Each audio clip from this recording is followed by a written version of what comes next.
You can do a lot of things with a story. You can tell a joke, show a battle, describe a friend, and much more. The story could be just a few sentences, or an epic tale that takes days to finish. The stories that have lasted for hundreds, even thousands of years have kept their enjoyment, no matter who tells them or who listens. Some of these are known as folk tales or legends in different countries, spread by word of mouth across time.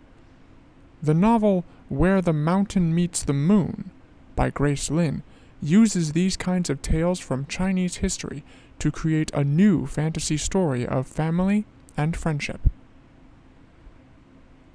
Beneath the shadow of the barren, fruitless mountain lies a village that can barely support itself. The people work hard for little reward, which makes everyone feel depressed. A young girl named Min Li sees this depression in the faces and actions of her Ma and Ba every day.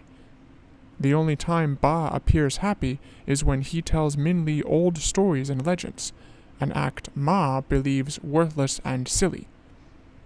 Min Li soon leaves her home to ask one of the most powerful people from Ba's stories, the old man on the moon, how her family's fortune can be changed.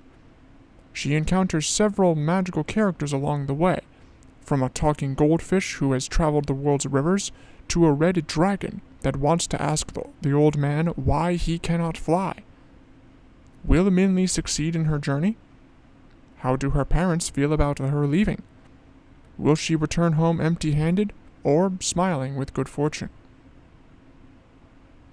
There are several smaller stories within this book's bigger story, and each one of those stories is connected to a place or character.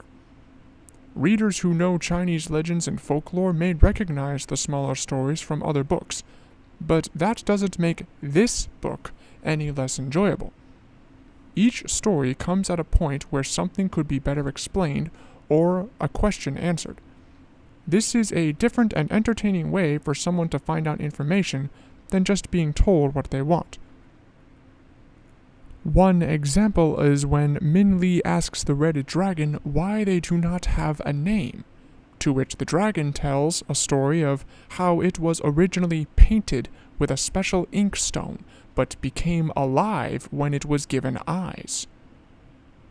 Having this smaller story lets the reader keep entertained in what is going on with the larger story. Now, this stories within a story narrative helps the readers, young and old, enjoy what they are seeing. School students can connect this to their classes. How often do your teachers explain something in their lessons through a story?